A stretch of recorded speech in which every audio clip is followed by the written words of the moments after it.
guys, welcome to yet another episode of Auto Connect, and today we are not doing a review. Today we are having a Stories a Garage episode, and by the way, if you missed our last event, Stories a Garage season 1, we are going to have a second one coming soon. Now we are going to communicate that on our social media platforms. Today we are talking about hybrid vehicles. Do you still need to fear hybrids?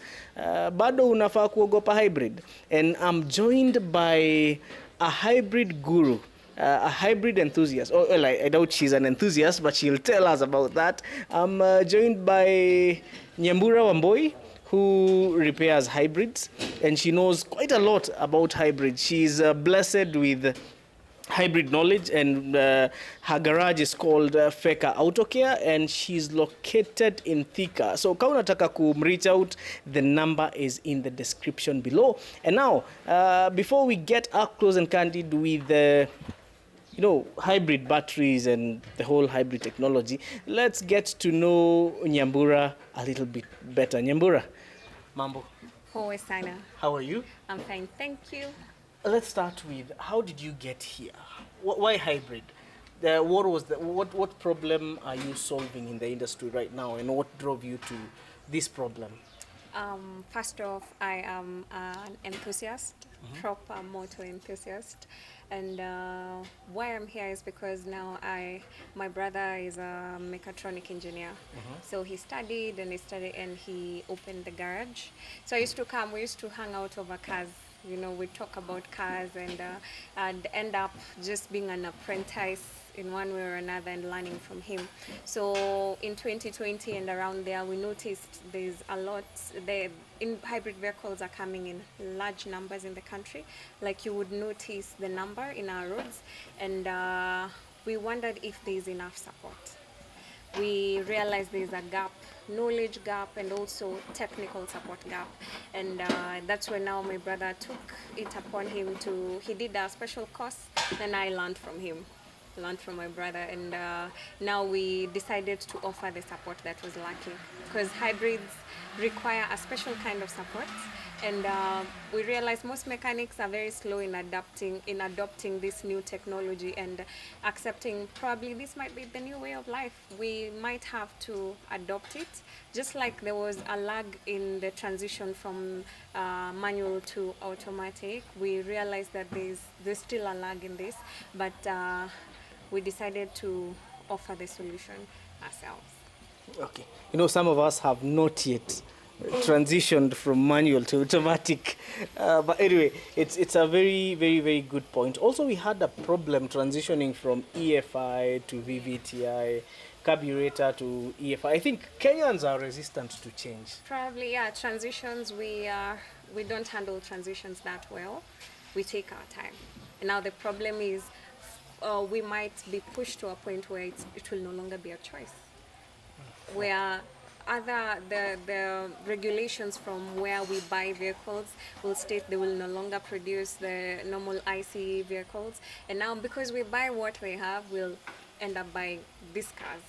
Okay. We start with contentious issues. Number one, are hybrids unreliable? Do you perceive them to be unreliable? Wow. That's a very difficult question, but it has an answer for sure. Are hybrids unreliable if everything in the point where all things are working, like perfect scenario where everything is working as it should? A hybrid vehicle is a perfect vehicle to have because it will save you on fuel. But the problem is, we buy our vehicles which have hit the road for 7 to 8 years. Now we end up terming these vehicles unreliable, not because they are like that, but because it's already worn out. The wear and tear has already happened, and now you get something that you need to repair. So reliability depends with the car, with whether it's a Toyota or a Honda. There's a lot that plays in, but generally, buying old cars will give you a problem. Your answer has brought in another very interesting question. Now, we know Toyota Honda competition when it comes to hybrids. We had the Prius, which was rivaled by the Insight. Yeah. Then we have seen Toyota and Honda continue to champion hybrid technology over the years, and there has been some serious competition between the two. For sure. So my question would be, before we can talk about battery packs and what goes wrong, what you have seen, what are other problems that hybrids bring forth, between Toyota and Honda, which has a more reliable hybrid system? I love you, Toyota. Honda. Okay. So Honda has a more reliable hybrid system, but let's get to the nitty-gritties. Why? The reason why Hondas have reliable system is because of the system that has been employed in the hybrid. Them Hondas use an IMA system. Okay, it has changed, but the cars that are currently on our roads, most of the Honda hybrid vehicles that we have on our roads, they use an IMA system. An IMA system is an integrated motor assist, which means the engine and the battery are working at the same time. So for Hondas, the engine does not go to a rest, and the battery is not overwhelmed with the responsibility of running the car by itself. So therefore, that battery is not at no point overloaded. So the wear and tear is lower. The IMA system kind of increases longevity for the Honda hybrids, and also some of the systemic issues like the battery, how it is. Hondas, they have cylindrical batteries. Cooling is a bit more efficient compared to the prismatic ones that we have in Toyotas. So yeah, the IMA system is what sets it apart. Okay. What about the Hondas from 2014? Now from 2014 to this point, they've changed the system. They no longer use the IMA. Now the battery and the engine, they don't work in an integrated manner. The battery, the electric motor runs the vehicle while the engine is at rest, and then the engine takes over.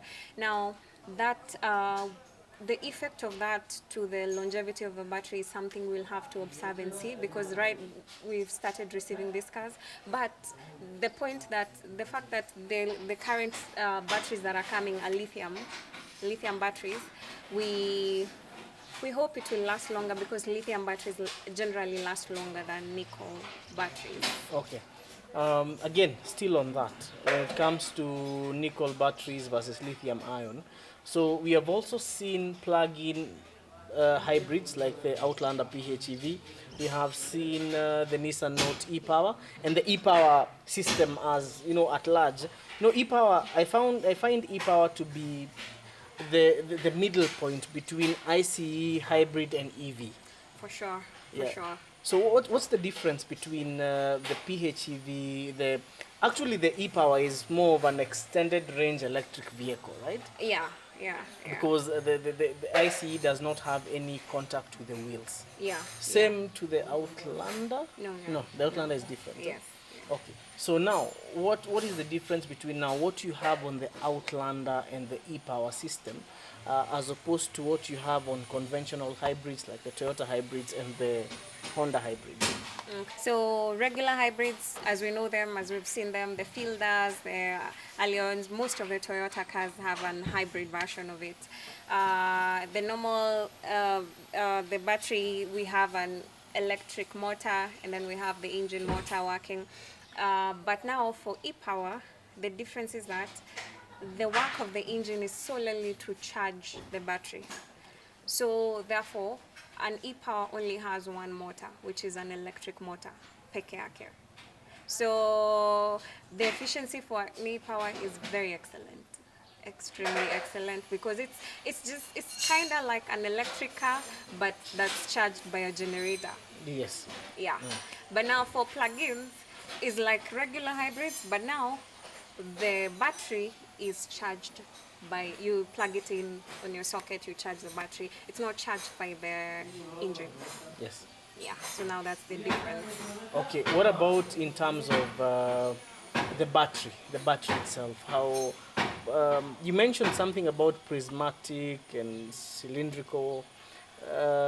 and also the nickel and the lithium. Yeah. So can we start, ndio wase waelewe, we start from the basics. Let's start from the prismatic and go to the cylindrical, and explain the pros and cons of each.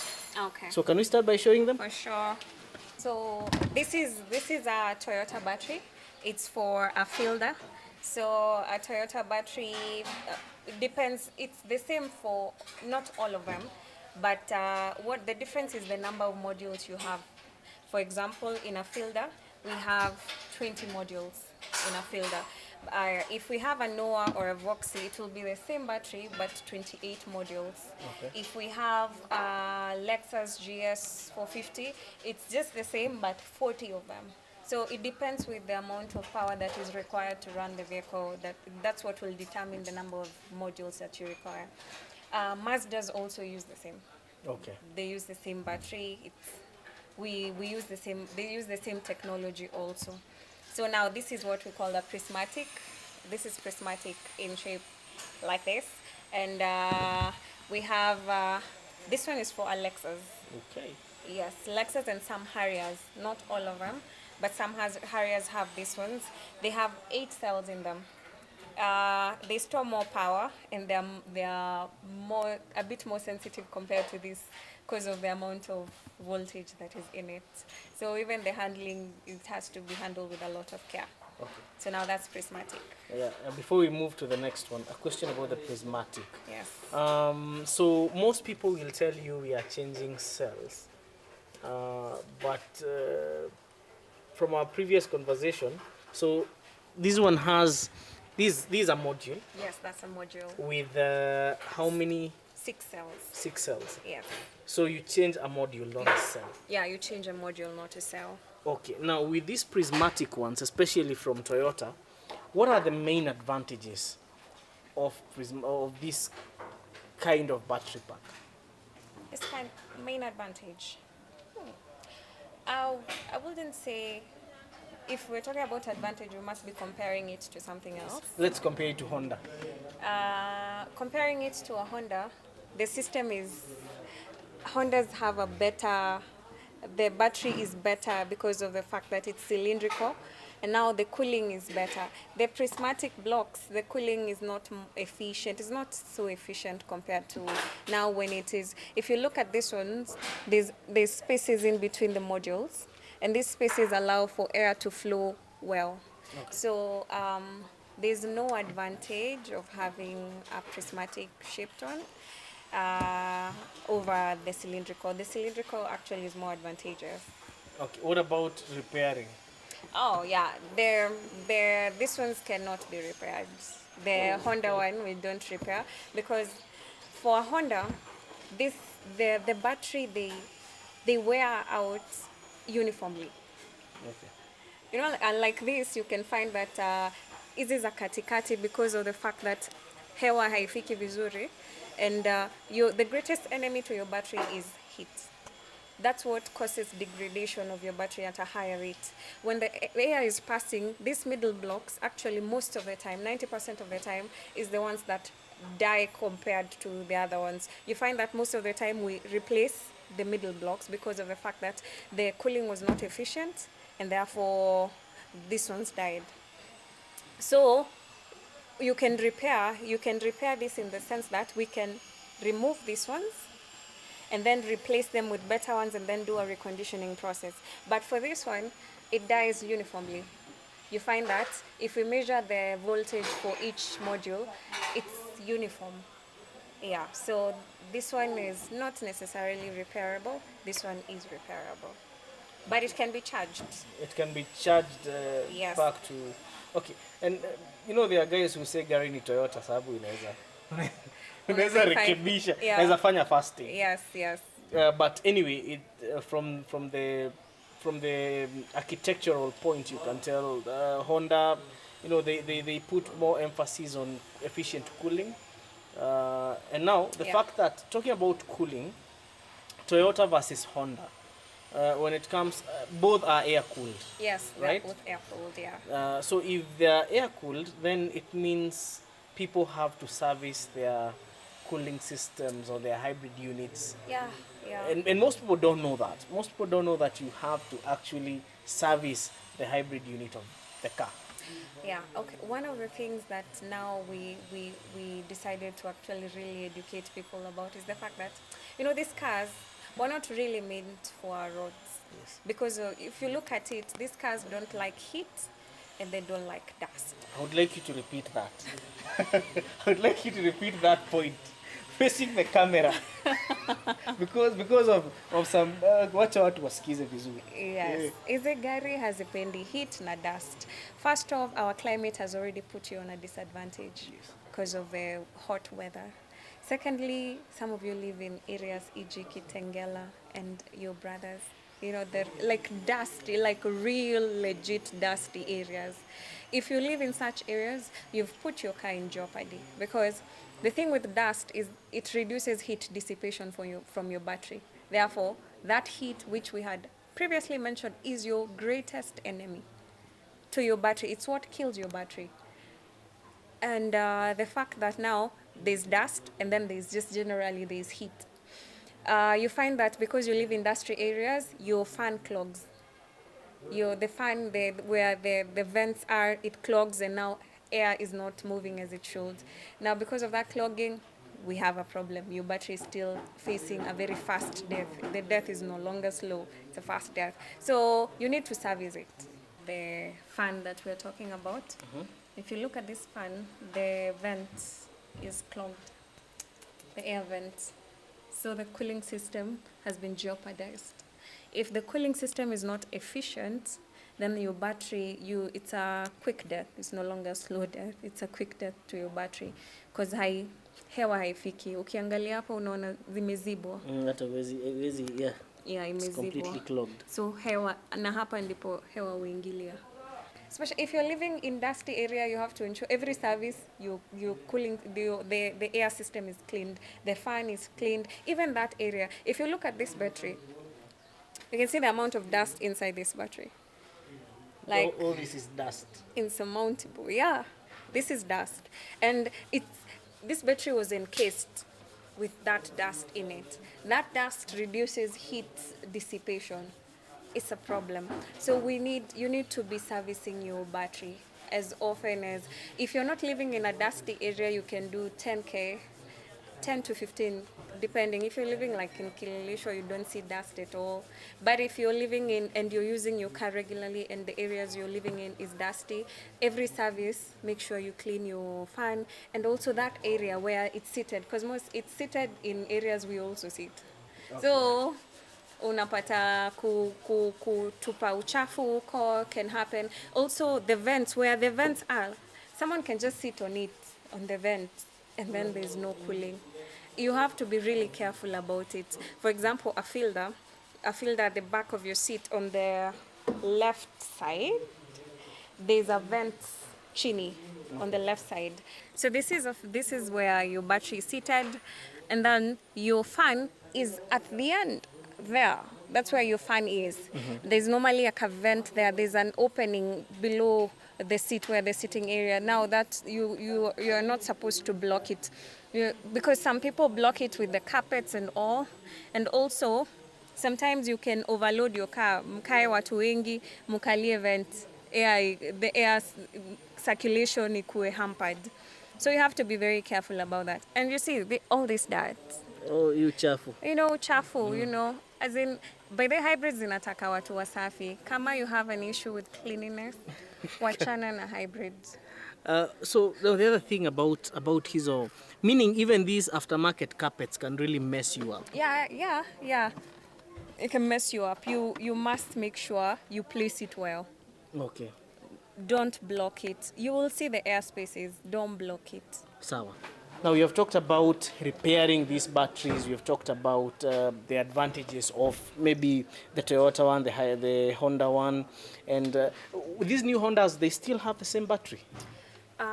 The new Hondas, they have lithium-ion batteries. This one are nickel batteries.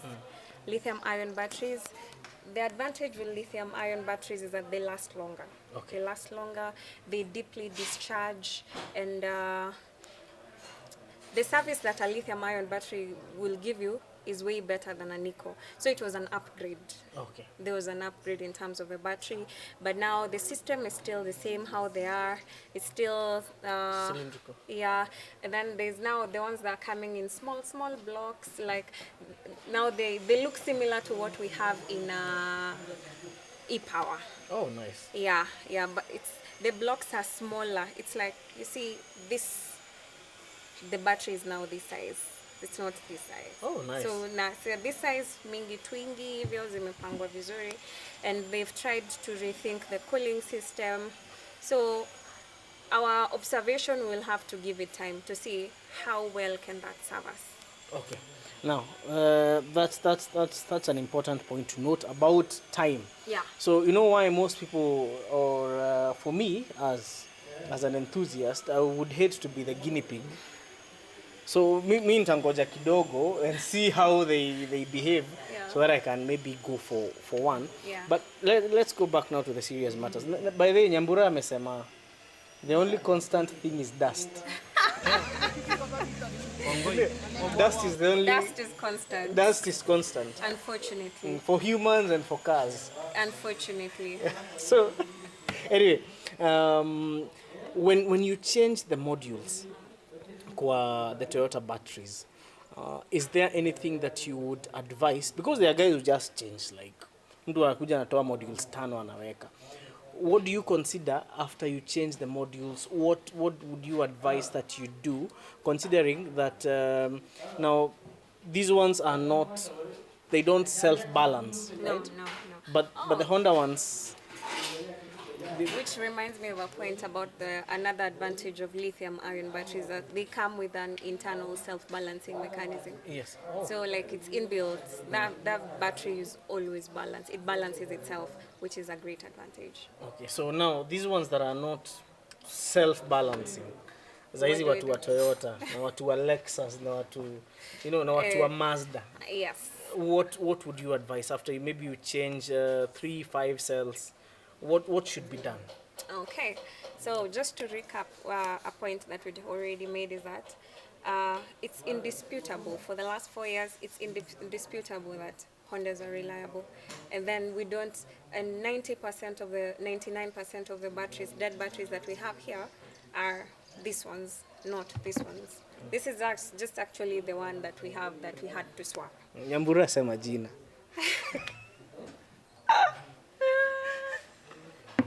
So this was an insight that we had to swap, but now the fact that I think the system has been made with this one, the Hondas are a bit excellent compared to this. But as you had said, the thing with Toyotas, they are repairable. I think that's why people prefer. You can always repair. On that point of repairing, we have now the option of tumesema 5 of these zimechapa. Yes. Tunatoa hizi 5. Some of the people, what they do, they remove the 5 or the 6 and then they put your car back. You realize that hii imetoka kwa battery different. Unapata there's a disparity in the nominal voltage. Unapata battery yenye imetoka, the nominal voltage was reading around 7.6, na hii yenye umeiweka, the nominal voltage ina read around 7.2. Hiyo disparity, the difference in voltage can bring a resistance. So over time, yes, you'd think that your problem has been solved, but over time, unapata 6 months, 3 months later, hizo Christmas lights zimewaka tena, and it's not yet Christmas. It's because of that, because of the imbalance in charge. That imbalance in charge causes a resistance that kills your battery. So now, what do? We don't just change the modules. If you're looking for longevity, we don't just change the modules. We do a process called reconditioning. We recondition the battery such that we charge and balance this battery so that all the modules can read the same voltage. So reconditioning process also decrystallizes your battery. One of the things that happens while you're on the road, your engine is not able to fully charge your battery. It's just not able. The best it does is 80-90. Okay. And these batteries, they don't deeply discharge. That's like one of the advantages of lithium ions because the battery can deeply discharge. But this one, if you deeply discharge it, you kill it. It dies, yes, yes. Ikifika below some voltage, below 5.8, it goes to 5.7 voltage from this, it's gone. It can't do anything. Na nikuuliza swali. You see with these new age Toyotas, sometimes if it runs out of fuel, kuna majamaa tu jaribu kuirun in EV mode to at least a petrol. What happens when you do that? Sasa put your battery in jeopardy, you're running it, it's not, you don't have fuel, and it's running on EV, you're forcing it to run on EV, you can deeply discharge the battery and kill it. Like you can unaweza fika below the required amount. So I've had people doing that, yeah, and they're the ones who keep us in business. Can you like recharge a hybrid battery? Unless you're recharging it with your engine, like unakanyanga mafuta kuna vile unaweza i-charge. Huwezi fanya hivyo externally like ukiwa umetoa. Okay. Assuming I discharged mine 100%. You discharged it 100%? Yes. You've killed it. So if discharge? Yes. Like umeenda umejaribu kuipush the vehicle on EV mode until now this one dies off. So now that's dead. Yeah. If ukishapitisha some voltage that you're not supposed to go below, that unajua hiyo gari inafikanga mali when you're going on road, ikienda on EV mode, itaenda itself, it has that knowledge, yeah. If I get to this voltage, I switch back to engine. You're not supposed to push it beyond that.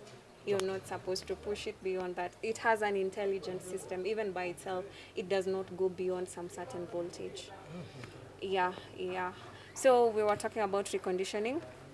So the battery has been charged to 90, and then it has discharged. When you're using it, it has discharged to 30. That means you're using at least 60% of your battery. The 40% imekuwa idle. So over time, your battery, because of the idle part that it has, it crystallizes. Some of it crystallizes. So the reconditioning process decrystallizes your battery. It's like it is reviving the life inside your battery. So we recondition it, and after we recondition the battery, we charge and balance it. So that the foreign batteries that we brought here will be at the same, will read the same voltage with the ones that were there previously. So it will all read a 7.5. All of them will be ranging at that with a difference of a 0.1 or 0.2 at the highest. So hiyo balance ni muhimu because inatumanga kusikue na resistance. You do not want resistance in your battery. You want it to flow because pia resistance will increase heat. Okay. Na ndio pia inatuma pia kukue na hizo hiyo erosion ya copper plates. Yeah, the resistance causes that. So once you change the modules, recondition. Yes, recondition. And okay, so lingine, getting an ex-Japan battery versus reconditioning one. When for example, if you get that only 6 modules are zimeharibika, just 6. For example, let me use an example that has figures so that we can understand it. You've been told that this battery, they'll sell it to you at 95,000. 95,000 give or take. And then you've been given the option of reconditioning, where you've been told you'll just replace 6 of them and then recondition it, and your battery will be okay. So you've replaced 6. We do 4 times 6, that's 24 times 6, 24. 24. 24 plus the reconditioning cost is 21. So that comes to 40. 45 there, but Yeah. So 45 and 95. Because after reconditioning, your battery will be the same level as getting that extra pan. So you have saved on cost. It's not, you do not necessarily have to buy the entire thing. If we have once you've come and we do something called a life expectancy test. A life expectancy test tells us from 0 to 100 how much life is in your battery, with 100 being excellent, 80 to 100 excellent, and below 40 it means that you're in trouble. Okay. Yeah, there's trouble coming below 40. So once we do the expectancy, that's not enough. That's not enough to tell us ni modules ngapi zimeharibika. Normally huwa tunatoa battery kwa gari, tunaifanyia drain test. A drain test, we test each module you test it over 10 minutes, and you're drawing current, a particular amount of current from that around 5.6 or less, 5.2 over 10 minutes, and you're watching to see how is this battery draining. And this battery is not supposed to go to below 6 voltage. No, it's not supposed to. Ikishafika 5.7, it will die. So in 10 minutes tunapima, tunaona hii battery ina discharge aje.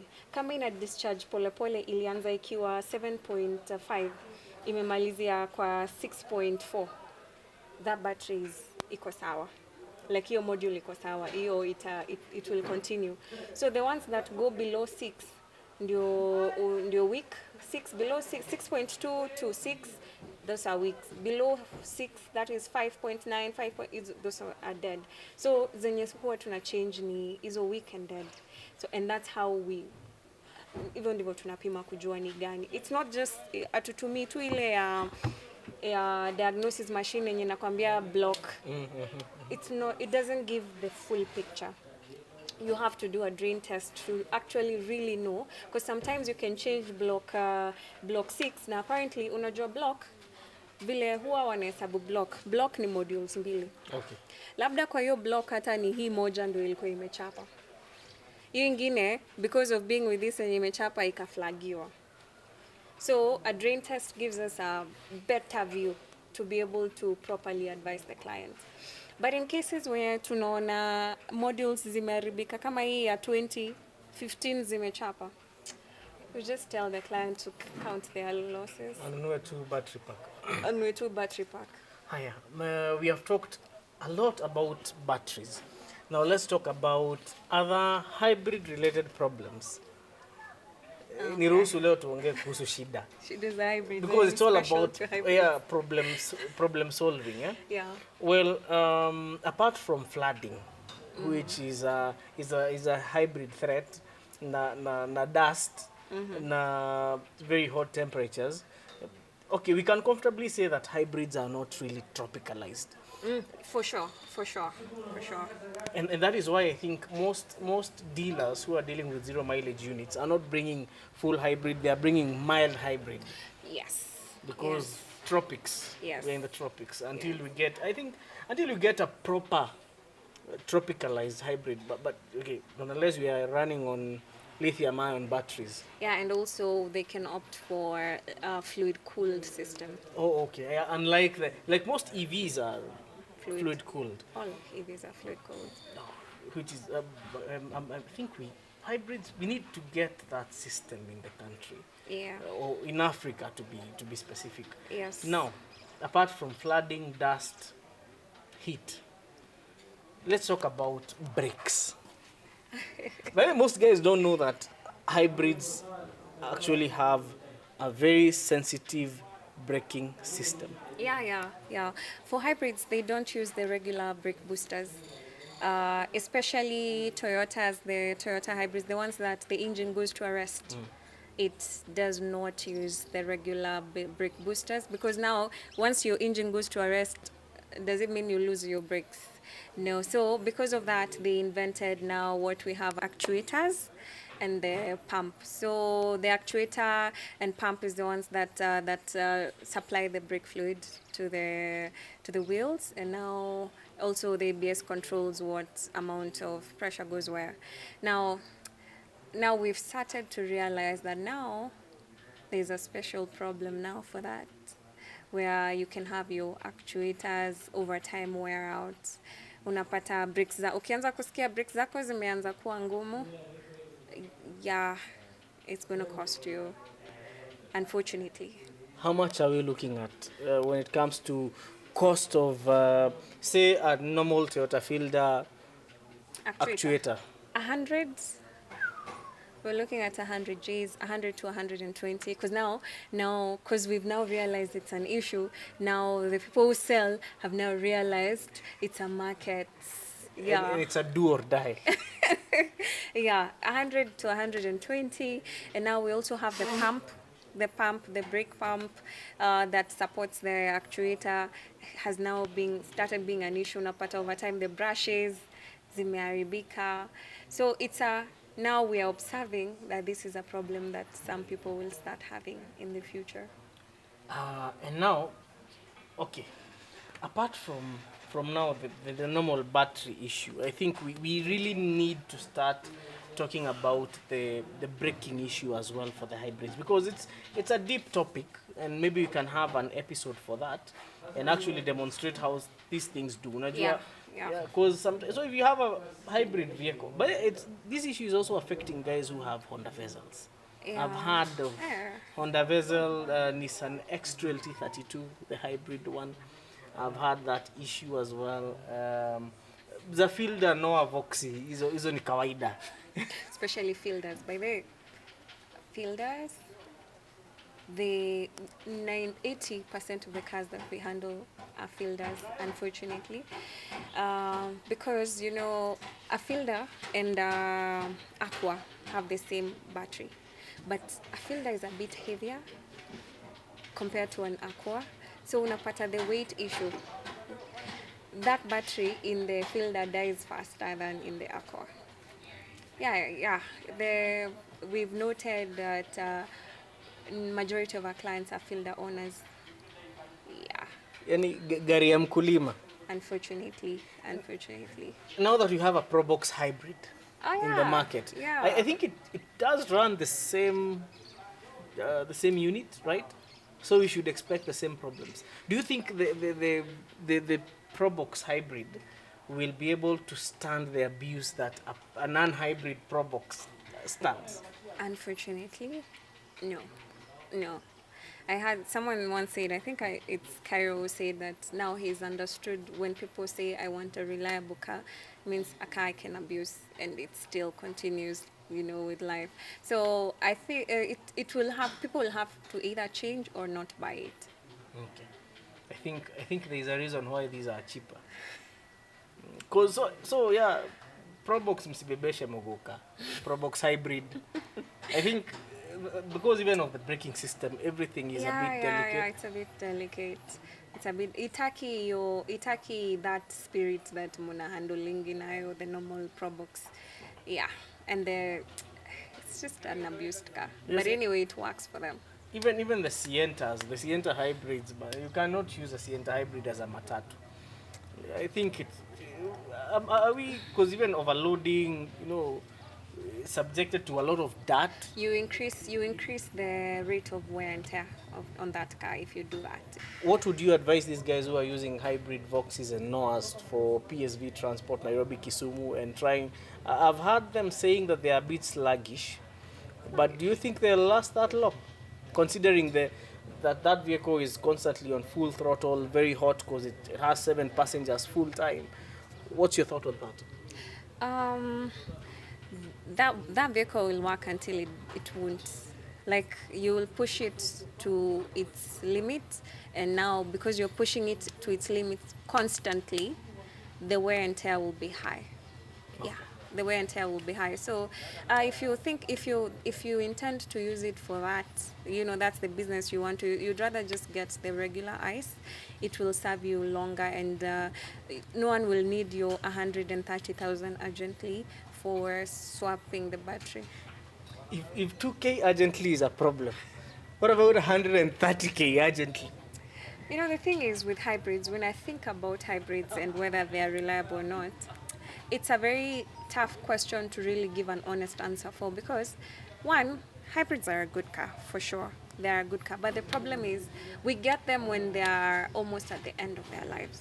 And you buy that hybrid. Normally, once you get it from the manufacturer, the surety of life is 7 years, you're promised. They can even tell you, take it to the bank, you'll get this car. 7 years, it won't sumbua you. But sasa now we buy it after imesha chapa hizo miaka 7. What you have ni bakshishi. Like the way the Bible says you live for 70 years, that's what he's giving you, but you can get extra. And then there are guys who are lucky, they get to 100. And then there are those who die actually at 70. Now that you live at the mercy of the battery. Unajua hata mkate inakuanga na grace period. Ikiandiko ina expire kesho. I think you have like 2 days. Yeah, but don't eat expired bread basing it on grace period. But you will not die. You will not die. You will not die. So even hybrids do have a grace period. Yeah. And now as we wind up, Yeah. another rather controversial question. Yes.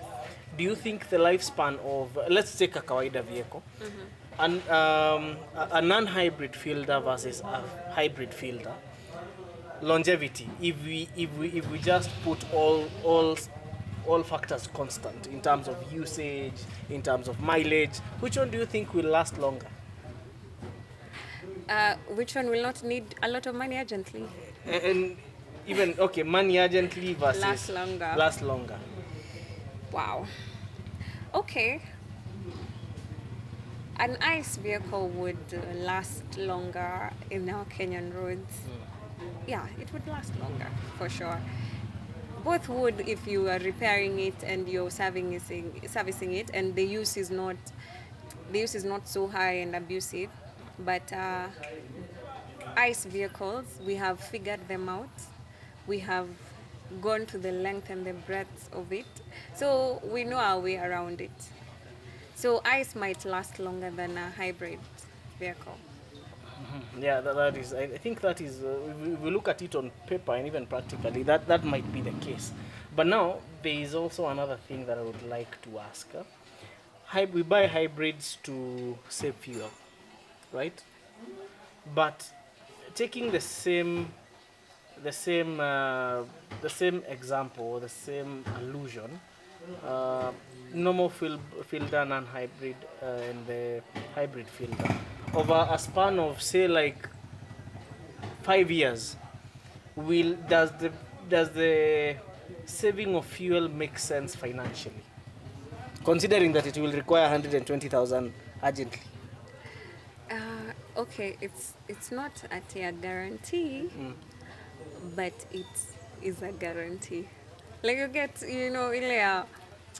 this thing might happen and might not happen. So the question of whether hiyo pesa yenye utakuwa umesave ita make sense in the long run, in 5 years, maybe yes, but in 2 years, especially if you have in 3 years you already have to change the hybrid, the battery, probably you might feel a pinch for it, because we've had people who've bought cars and in the first year, or umenunua gari by the way, which is an issue that we've noted, especially for locally used vehicles. Me, I have a hybrid vehicle, I use it, and then it starts bringing battery issues. I clear the error, I sell the car to someone else without telling them. The battery is on its deathbed. So after someone has bought the car, the next week, gari shata. Umse utamsikizaje, it was value for mine. Wezi. Especially in the locally used segment, you cannot convince. And that's why we advise for these vehicles, doing a pre-purchase inspection is vital. Because we can be able to tell you whether this thing has 20% life left or 70%. Like, you can be able to make an informed decision. If that is at your disposal, you'd rather make an informed decision. Why, if they charge you 3,500 to do a pre-purchase inspection and check for your battery, I think it is better than losing money in terms of hundreds of thousands, or making a decision that will cost you another 100K. Okay.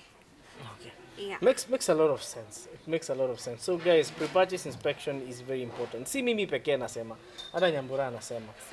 Sana. Nyinyi watu mnanunua tu fua ndio mnasema hybrid ni mbaya. Tunasemanga watu wananunua gari kama mbuzi. Even for a goat, when you're buying a goat, especially now that we are heading to the festivities, it's good hata unaifungua mdomo, unaona kama iko na meno. See, so even for a goat, you must do a pre-purchase inspection. Man, yeah. We can't buy. You know, that's a lot of money. You want to just make an informed decision, and then now you blame people who tell you buy a hybrid because it will save you money. Cause yeah, sometimes it's in the choices we make. Cause some people, like people who've bought Hondas, have actually really gotten the value for their money. Because you buy a Honda, you've stayed with it for 5 years, it's never given you a battery issue. You have actually saved on fuel. So hizi gari si ati ni mbaya. As long as the battery iko in best condition, then you will truly get the value for your money over time. Someone a distance yenye someone is using 4K, you will use 2000 comfortably. And now when you do that math over time, unaona actually it's a save. Now the problem is we buy cars that have faulty batteries, and now we blame the system. Because normally I don't think it's a system issue. It's just that we buy old cars, old batteries, and it affects everything else. Other than also the other factors that we've mentioned that are an issue with climate, dust, and what have you. If you really have to buy a hybrid car, you can check out a Honda, it's reliable. But if you're into consumption, unataka low consumption, buy a Toyota, it will give you better numbers. But in the future, you save. You see that money you're saving on fuel? Keep it, you'll need it. Okay. Talk about figures now. We say people buy hybrids to reduce emissions and also to save fuel. So what figures do we, modern Honda versus modern Toyota? Which one will give you better fuel economy figures? In Kenya, we don't buy vehicles for environment. No, that's not our priority. Our priority is itatumia mafuta kidogo, sidio? Bas. Ukishahiti that, in fact, most people one of the main points while purchasing is how is the consumption.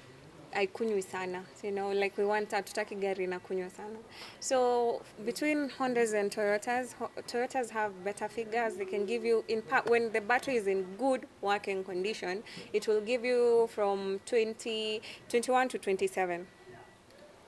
Hondas ikikupea best numbers ukiona 22, 23 hapo, 25 you really even una tithe. When you say uchizi na tithe 10%.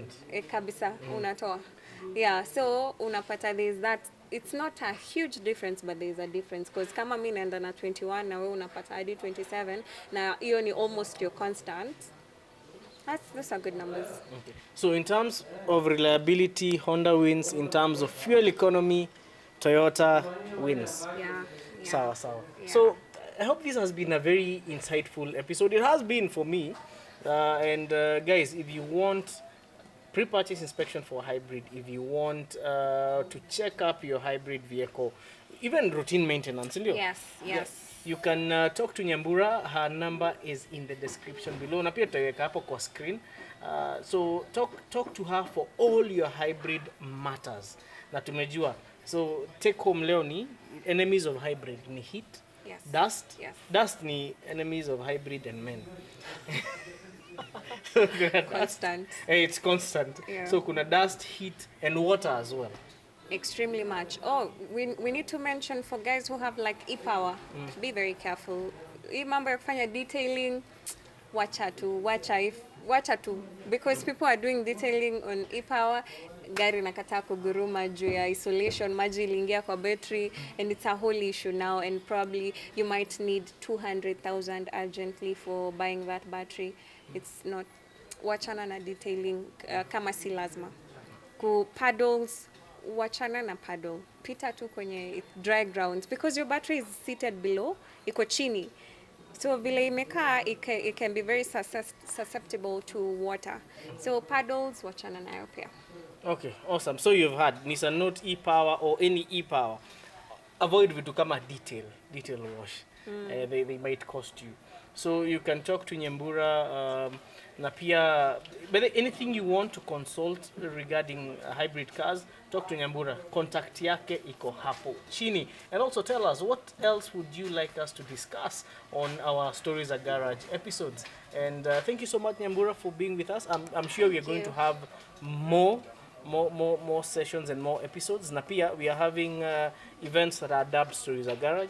So Awesome. maybe soon we are going to organize a hybrid event. Awesome, Sindio? awesome, So that we awesome. can have an up close and candid discussion on that. Yes, Sasa. yes, yes. So over and out, guys. I hope you make educate one or two things. Remember, you can follow AutoConnect on our socials, AutoConnect Pre-Purchase and Sourcing on Facebook and AutoConnect Kenya on Instagram. You can also follow me at a personal level, Eric Wakabi, Eric with a CK, on Facebook, Instagram, Twitter, and TikTok. TikTok, by the way, exists. Yeah. So over and out, guys.